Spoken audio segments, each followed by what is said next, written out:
this is the first time that the Indian internet is hearing about this kind of stuff.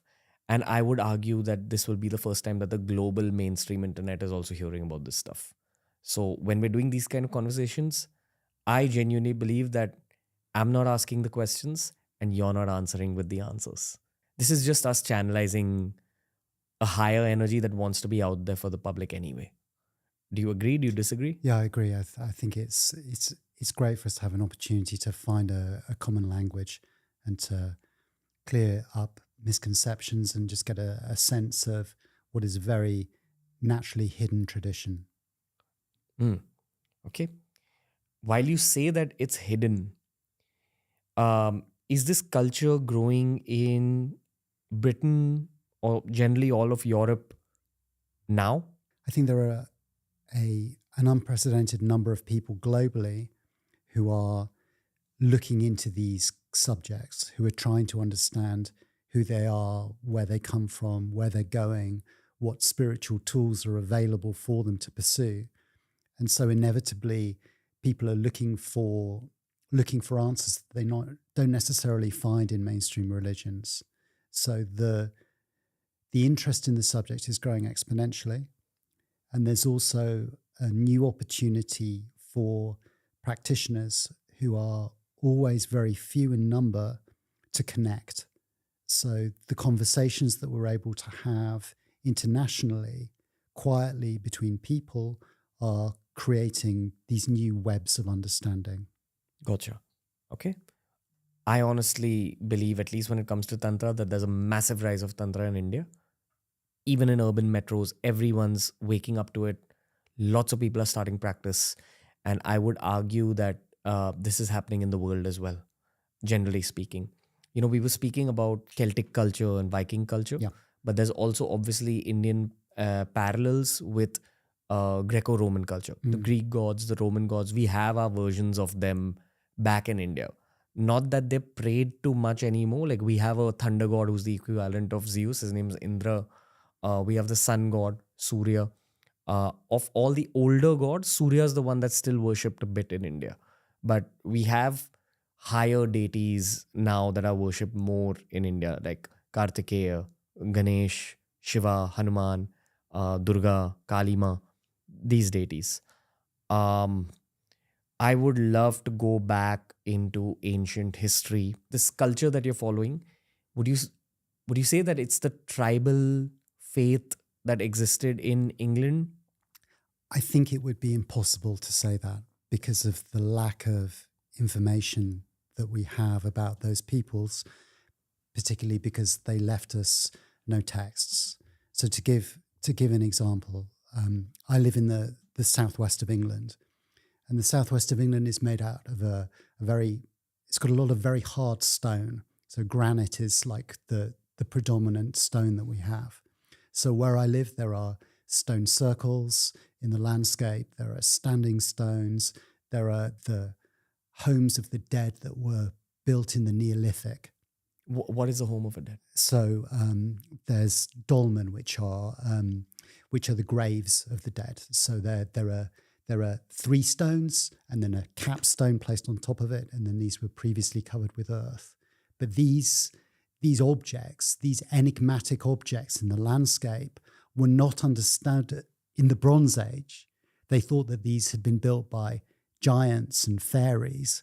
So these stories have been told about these places over and over again. And now, for example, I have the opportunity to go and work magic in these places, in these very ancient places.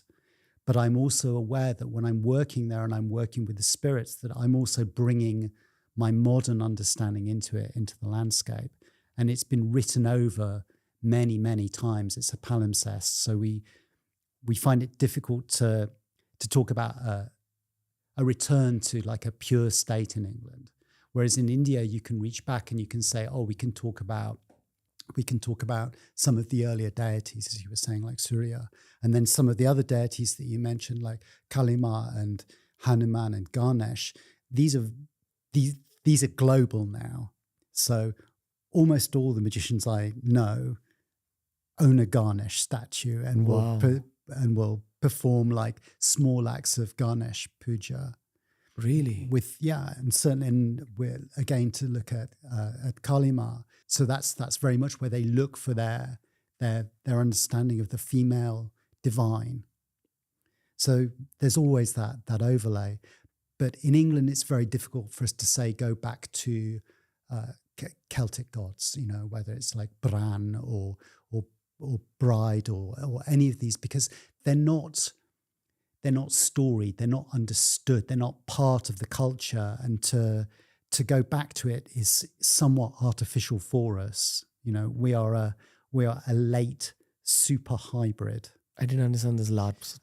We're a hybrid of all of these things. Okay, so understood. we contain elements of that. We contain the elements that are still written in the landscape. We're responding still to the spirit that is in the land here, but we have a whole range of stories about them. Celtic stories, Christian stories, like all of these are here for us, and so we don't have the ability to go, we will return to a point in the past. Whereas in Europe, for example, you see there are reconstructionists. So in Greece, there are people trying to go back to the Greek gods, like there's Hellenic reconstructionism that you find. Really? And there are these various forms of paganism that you find in Europe that are trying to go back to these earlier times with the problems that they face. So this worship of the old gods is returning in a way? In a way, yes. Okay. Yeah. Sometimes problematically. Sometimes you find it tied up with right-wing nationalism. This is often what you find is one of the problems of these ideas of tradition, is that people start to think in terms of like purity or blood, and it becomes difficult very quickly. But in England, we don't really have that issue. Gotcha. What I've learned from Rajarshi Nandi and the likes is that deities have always existed, but they have periods of dormancy. So whenever I look at the deities that existed in Europe, probably 3,000 years ago, 4,000 years ago, they were still worshipped. But what is 3,000 or 4,000 years in the grand scheme of things? Yeah. So perhaps they were just resting and they're coming back to the forefront through processes like this, where 1 million people are going to get to know them. Yeah. All of their energy. You name Bran and... Bride is one of the female gods, or Rhiannon, the horse goddess. But these aren't hugely popular things. This is still like within a very few people who are looking to pursue that path. Okay. For most of us, everything has been written over so many times that. So, for example, another example of where I live, there are a lot of churches and sites that are dedicated to St. Michael, the Archangel, St. Michael. And St. Michael is the Archangel of light. And because we're in the West, that God of light is very important. But there was a God of light before Michael, and that's why people were able to respond to it, because they have this archetype within them. They see this happening in the land, and they simply call it by another name, by a new name. So there are different levels of the history that you can appeal to. No, understood. Okay.